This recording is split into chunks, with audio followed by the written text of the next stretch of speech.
한국직업방송과 연합뉴스TV가 함께 만드는 취업 전문 뉴스 투데이 고용플러스입니다. 도널드 트럼프 미국 대통령 당선인의 미국 우선주의가 노골화하고 있습니다. 미국에 투자하거나 일자리를 창출하라고 외국 기업을 막무가내로 압박하는 건데 백기를 드는 기업이 이어지고 있습니다. 백나리 기자입니다. 토요타는 향후 5년간 미국에 100억 달러, 우리 돈으로 12조 원을 투자하기로 했습니다. 도요타 아키오 사장은 미국 디트로이트에서 열린 모터쇼에 참석해 이렇게 발표했습니다. 트럼프 당선인이 공장을 멕시코에 지으면 엄청난 국경세를 물리겠다며 미국에 지으라고 으름장을 놓은 지 나흘 만입니다.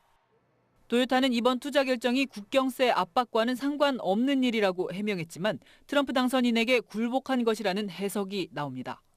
교도통신은 도요타가 트럼프 당선인의 압력에 응답한 것이라고 분석했습니다. 트럼프의 압박에 백기를 든 건 도요타뿐만이 아닙니다. 피아트 크라이슬러도 10억 달러, 우리 돈으로 1조 2천억 원을 들여 미국 내 공장 설비를 교체하고 2,000명을 추가 고용하겠다고 밝혔습니다. 미국 기업 포드 역시 멕시코에 공장을 지으려다가 트럼프 당선인의 거센 압박에 못 이겨 미국에 공장을 세우기로 했습니다. 이런 와중에 트럼프 당선인은 중국 온라인 상거래 업체인 알리바바의 마윈 회장을 만났습니다. 이 자리에서는 미국에 100만 개의 일자리를 창출하는 방안이 논의된 것으로 전해졌습니다. 이제 취임을 열흘 정도밖에 남겨두지 않은 트럼프. 대선 과정에서 약속한 대로 미국 우선주의에 속도를 내고 있습니다. 연합뉴스TV 백나리입니다. 중국이 한국산 화장품에 대해 무더기 수입 불허 조치를 내림에 따라 우리 기업들의 타격이 예상됩니다. 사드 배치에 대한 보복이란 관측 속에 다음 타깃이 어떤 상품이 될지 산업계가 긴장하고 있습니다. 남현우 기자입니다. 중국 당국이 한국산 화장품 19개 제품에 대해 수입 불허 조치를 내리면서 국내 화장품 업계에 적지 않은 타격이 예상됩니다. 국산 화장품의 대중국 수출 의존도는 한류 열풍으로 2013년 22.1%에서 2015년 41.1%로 급증했습니다. 그런데 지난해 9월까지 거의 매월 두 자릿수대였던 신장률이 10월 들어 둔화되더니 11월엔 역신장을 기록했습니다. 10월은 중국이 사드 배치에 반발해 한류 확산 금지 정책, 이른바 한한령의 강도를 높이기 시작하던 때입니다. 업계에선 이번 조치에 대해 올 것이 왔다라는 한숨과 함께 중국이 한류 대표 상품에 대해 사실상 고사 작전에 나선 것으로 해석하면서 불안감을 감추지 못하고 있습니다. 일각에선 중국이 자국 화장품 산업 보호를 위해 일종의 비관세 장벽을 친 것이란 분석도 나오고 있습니다. 실제 중국은 반덤핑 조사나 세이프가드 등의 비관세 제재와 함께 현지 제품 판매에 필수적인 위생 허가의 보류, 통관 거부 등의 방식으로 딴지를 걸고 있습니다. 전문가들은 정부 차원의 수출 규제 해소 노력과 함께 이번처럼 돌발 사태에 대비한 수출 다변화 전략이 필요하다고 지적합니다. 한편 중국의 사드 보복이 거세지는 가운데 오는 13일 중국 베이징에서 제1회 한중 FTA 공동위원회가 열릴 예정이어서 양국 통상 당국자 간 신경전이 예상되고 있습니다. 연합뉴스TV 남현호입니다. 경기가 극도로 부진해지면서 지난해 실업자가 2000년 이후 처음 연간 기준 100만 명을 넘어섰습니다. 통계청에 따르면 지난해 실업자는 전년 대비 3만 6천 명 늘어난 101만 2천 명을 기록했습니다. 실업률도 3.7%로 2001년 4% 이후 최고치였습니다. 특히 청년 실업률은 9.8%로 이전 최고치였던 재작년 9.2%를 한 해 만에 다시 넘어섰습니다. 연간 취업자 증가폭도 29만 9천 명으로 정부가 한 차례 낮춰잡은 목표치 30만 명에 소폭 미달하며 7년 만에 가장 작았습니다. 시중은행들이 설 명절을 맞아 일시적으로 자금 부족을 겪는 자영업자와 중소기업을 위해 역대 최대 규모의 운영 자금을 지원합니다.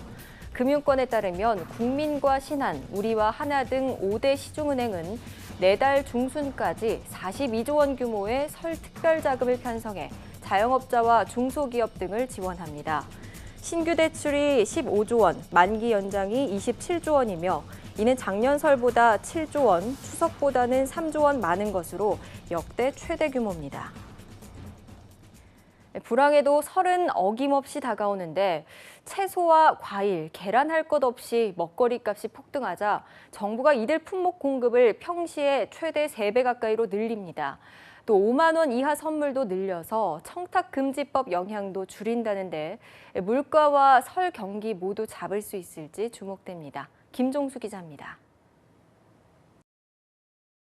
배추는 1년 전에 2배, 무 2.4배, 여기에 계란, 쇠고기까지. 얇아진 지갑이 원망스럽게 장바구니 물가는 거침없이 뛰고 있습니다. 설을 앞두고 벌어진 불황 속 물가 급등에 정부가 공급을 늘려 가격 진정에 나섭니다. 배추와 무는 계약 재배와 비축 물량을 풀어 공급량을 2배 가까이로 늘리고 사과와 배는 최대 2.7배로 확대한다는 겁니다. 소, 돼지고기와 명태, 고등어도 역시 최대 40%까지 늘립니다. 상황이 심각한 계란은 대형 식품업체 수요를 수입 가공단 등으로 대체하고 해당 물량과 방역지역 반출 물량을 일반 소비자 매장으로 돌리기로 했습니다.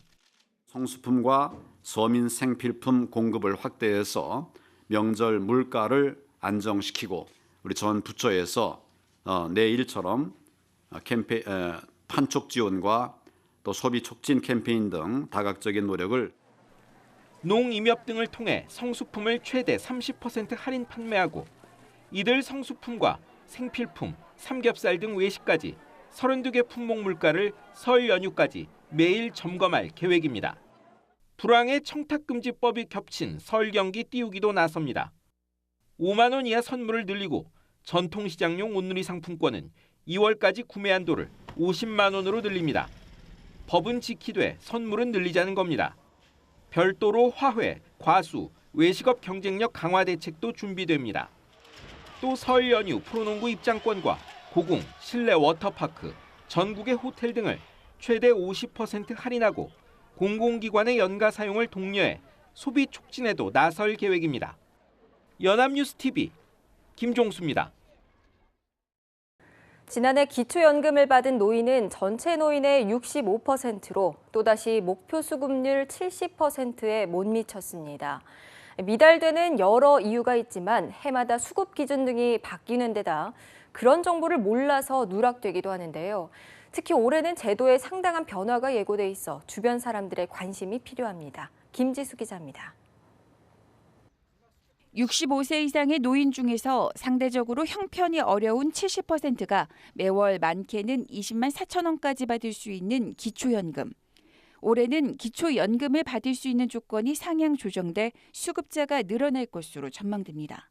게다가 소득이 없는데 집만 가지고 있는 노인, 보유한 재산 기준이 최대 4억 9,200만 원인 노인까지 기초연금을 받을 수 있는 등 눈에 띄는 제도 변화가 있습니다. 이렇게 기초연금은 해마다 선정 기준액은 물론 소득 인정액, 기준 연금액 등 기준이 달라집니다. 때문에 지난해 연금을 받지 못한 사람도 소득과 재산에 변동이 있을 경우 다시 신청할 필요가 있습니다. 소득과 재산이 바뀌는 부분이 없어도 선정 기준의 경계선상에 있었다면 선정 기준액 등의 산정 방식이 달라지면 받을 수 있어 신청해 두는 게 유리합니다. 최근에 시행된 기초연금 수급희망자 이력관리제를 활용하면 도움이 됩니다. 신청했지만 탈락한 사람이 이력관리제를 신청하면 행정기관이 해마다 본인의 소득, 재산 등을 대신 조사해 이때 변화된 기준으로 수급 대상이 되면 본인에게 알려줍니다. 현재 기초연금을 받지 않더라도 배우자가 사망하거나 이혼했다면 기초연금을 신청하는 게 좋습니다. 수급자는 신청한 사람 중에서 선정되기 때문입니다. 연합뉴스TV 김지수입니다. 창업과 고용 활성화를 위해 사업고용협동조합 모델이 국내에 도입됩니다. 기획재정부는 제2차 협동조합 기본계획에 이 같은 내용을 담아 2019년까지 추진할 방침이라고 밝혔습니다. 사업고용협동조합은 정보기술, 번역 등에 종사하는 프리랜서들과 고용계약을 맺어 교육, 일감 확보 등을 지원하고 이들이 내는 수수료로 운영됩니다. 정부는 또 영세 자영업자들이 모인 협동조합형 프랜차이즈에는 자금과 교육을 지원해 활성화하기로 했습니다. 증권사들이 대형화 경쟁에 나선 가운데 최근 부동산과 세무 등 다양한 서비스를 한 곳에서 제공하는 초대형 복합 점포를 선보이고 있습니다. 이처럼 증권사의 대형화는 고객 서비스 향상으로 이어지는 측면이 있지만 규모에 걸맞은 책임감도 뒤따라야 한다는 지적이 나옵니다. 김동욱 기자입니다. 최근 한 증권사가 서울 삼성동에 문을 연 초대형 복합 점포입니다. 주변 3개의 지점을 통합해 60명이 넘는 직원이 상주하며 다음 달에는 은행도 입점할 예정입니다. 고객들은 증권 업무뿐만 아니라 세무와 부동산, 법률 자문까지 한자리에서 받을 수 있습니다. 토탈 솔루션을 제공하고자 합니다. 전문 PB들이 팀을 이뤄서 고객의 맞춤 서비스를 연구해서 제공할 수 있고, 증권사들이 올 들어 초대형 투자은행 경쟁에 나선 가운데 이 같은 점포 대형화도 이어지고 있습니다. 계열사와 연계해 상품을 개발하고 수익률로 현혹하는 상품보다는 좀 더 안정적인 상품들을 내놓아 고객들을 유치한다는 계획입니다. 과거에는 수익률 중심, 중위험, 중수익 부분에 어느 정도 리스크를 감안한 투자자를 이제 보호하는 상품 중심으로 우리가 이제 많이 심혈을 기울여 갈 것이다. 하지만 고객 신뢰를 쌓기 위한 증권사들의 노력이 더 필요하다는 지적이 나옵니다. 최근에도 신한금융투자가 불법 내부 거래와 주식 대량 매매 전 공매도 등을 하다 금융당국에 적발돼 제재를 받게 됐습니다. 또 증권사들이 주식 종목에 대해 매도 의견을 거의 내지 않는 등 정확한 정보를 제공하지 않는 점도 고객 불신으로 이어지고 있습니다. 증권사들이 대형화 경쟁에만 나설 게 아니라 커지는 규모에 걸맞은 책임감과 윤리의식을 갖춰야 한다는 목소리가 높습니다. 연합뉴스TV 김동욱입니다. 제조업 취업자 수가 글로벌 금융위기 이후 7년 만에 처음으로 줄었습니다. 고용노동부가 발표한 지난달 노동시장 동향에 따르면 제조업 취업자 수가 전달에 비해 400명 감소했습니다. 제조업의 고용 악화는 조선업의 구조조정과 장기적인 수출 부진 등에 따른 것으로 풀이됩니다. 이에 따라 지난달 전체 취업자 수의 증가폭도 전년보다 크게 낮아져 지난해 9월 이후 20만 명대 증가폭이 계속되고 있습니다.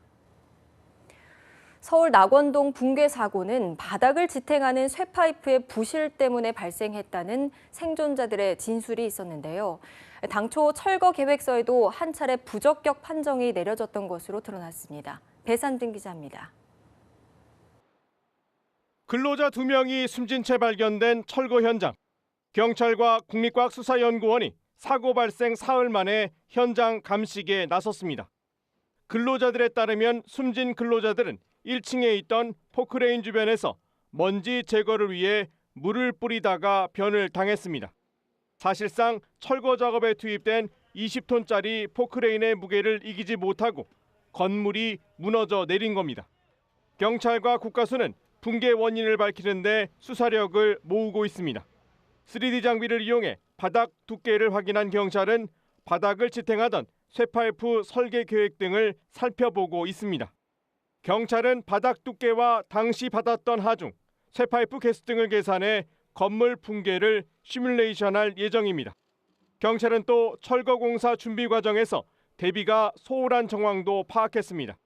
산업안전보건공단은 지난해 10월 시공사가 제출한 계획서에 대해 붕괴 위험성에 대한 안전성 검토 미실시 등을 이유로 부적격 판정을 내린 것으로 드러났습니다. 하지만 4일 후 공사할 때 지지대를 똑바로 세우라는 내용으로 조건부 적격 판정을 받았습니다. 경찰은 안전보건공단 관계자를 조만간 불러 승인 과정을 조사하는 한편 철거 계약을 따낸 업체 대표와 건물주 등을 상대로 도급 계약 내용과 현장회사의 역할 분담 등을 조사할 예정입니다. 연합뉴스TV 배삼진입니다.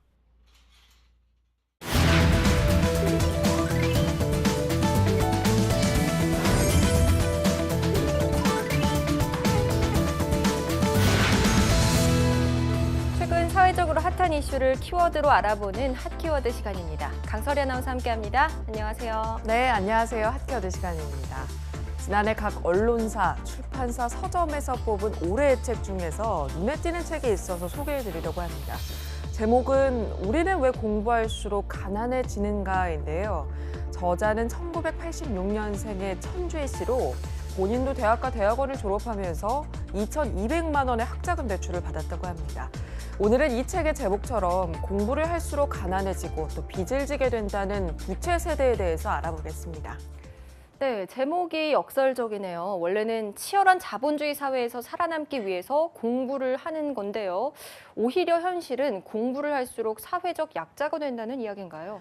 그렇죠. 우리는 왜 공부할수록 가난해지는가에서는 학자금 융자로 청년들을 채무자로 만들고 또 빈곤으로 몰아넣는 현실에 대해서 고발하고 있습니다. 이 책의 결론은 정부의 학자금 대출은 복지나 시혜가 아니라 그저 갚아야 하는 빚일 뿐이라고 말하는 겁니다. 그리고 학자금 대출을 비롯해서 각종 빚을 짊어지고 살아가야 하는 청년 세대를 부채 세대라고 명명했습니다. 네, 우리 청년들을 대표하는 절망적인 상징 중 하나가 바로 빚이군요. 아무래도 학자금 대출의 비중이 가장 클 것 같은데요. 이렇게 학자금 대출이 크게 늘어난 이유 좀 알아볼까요? 네, 우리나라는 1997년 외환위기 이후에 학력에 대한 사회적 콤플렉스가 심화됐습니다. 때문에 대학을 가지 않으면 이상한 사회가 되어버린 건데요. 결국 2000년대 들어서 대학 진학률이 70%를 넘습니다. 또 등록금이 1,000만 원이 넘는 지경에 이르렀죠. 한국은 대학을 가지 않은 선택은 배제된 사회, 그러나 대학을 가기 위해서는 필연적으로 빚을 져야 하는 사회가 되어버린 겁니다. 네, 예전에는 소 팔아서 대학 보낸다 이런 말 있었는데요. 이제 등록금이 가계재산 내에서 해결할 수 있는 범위를 넘어섰기 때문에 학자금 대출이 보편적으로 돼버린 거죠. 그렇습니다. 한국장학재단의 자료를 살펴보면요. 작년 한 해 동안 학자금 대출 금액은 무려 3조 1,964억 원입니다. 2014년에 3조를 돌파한 이후 3년째 3조가 넘는 금액인데요. 여기에 시중 금융기관에서 등록금과 생활비를 조달하기 위해서 받는 대출까지 합하면 한 해 4조 가까이 된다는 추산이 나오고 있습니다. 네, 4조 가까운 빚을 우리 청년들이 나눠서 지고 있다는 이야기인데 정말 말만 들어도 제 어깨가 다 무겁습니다. 네, 그렇죠. 또 대학교육연구소에서 조사한 바에 따르면 2016년 6월까지 한국장학재단에 누적된 학자금 대출은 11조 8천억 원입니다. 대출을 받은 사람은 100만 명이 넘는데요. 문제는 학자금 대출의 금리가 대출을 받을 당시의 고정금리를 기준으로 하기 때문에 2010년에 받은 학자금 대출이라면 5%가 넘는 고금리를 부담해야 한다고 합니다. 네, 정부의 학자금 대출 금리가 5%를 넘는다는 건 정말 너무한 것 같습니다. 감면 혜택이 좀 필요하지 않을까 싶은데요. 자, 그런데 청년 실업이 워낙 심각한 상황이다 보니 학자금 대출을 갚지 못해서 연체하게 되는 청년들도 또 늘어날 것 같습니다. 맞습니다. 한국자산관리공사에 따르면 작년에 학자금 대출 채무 조정을 신청한 사람이 3만 명을 넘었다고 합니다. 한국자산공사는 학자금 대출의 연체 채권을 이관받아서 이들의 신용 회복을 돕는 채무 조정을 시행하는데요. 조금 쉽게 말하면 학자금 대출을 갚지 못해서 파산 지경에 이른 청년이 3만 명을 넘었다는 의미입니다. 네, 미래를 저당 잡혔다 이런 표현이 떠오르는데요. 이명박 정부와 박근혜 정부 모두 반값 등록금을 공약으로 내걸었었는데 자, 실제로 대학 등록금이 좀 내려가긴 했나요? 네, 반값 등록금 공약 파기 논쟁도 있었는데요. 그 이후에 등록금의 엄청난 상승률은 일단은 멈춰섰습니다. 하지만 한국의 등록금은 여전히 OECD 국가 중에서 최고 수준입니다. 국공립대학의 경우에는 미국, 일본에 이어서 3번째로 높고요. 사립대학은 미국에 이어서 2번째로 높은 등록금을 기록하고 있습니다. 네, 정말 이만큼 많은 돈을 투자해서 대학에 가는 게 맞는 걸까 하는 원론적인 고민까지 해보게 되네요. 그렇죠. 대학 등록금도 비싸지만 대학에 가기 위해서 쓰이는 연간 사교육비도 17조에 달합니다. 17조를 들어서 대학에 가고 또 다시 대학을 졸업하기 위해서 12조가 넘는 빚을 지고 있는 나라. 하지만 졸업 후의 취업은 너무 힘든 나라.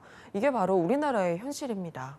네, 대학과 정부, 기업들도 이 부분에 대해서 함께 고민하고 또 고통을 나눠야 하는데 개인들이 빚을 내서 감당하고 있는 꼴인 것 같습니다. 우리 사회가 청년들에게 희망이라는 거창한 단어는 아니더라도 살만한 이유를 제시해주는 모습을 보여주길 바랍니다. 네, 오늘 핫키워드는 부채 세대에 대해서 알아봤습니다. 강설희 아나운서 고맙습니다. 네, 고맙습니다.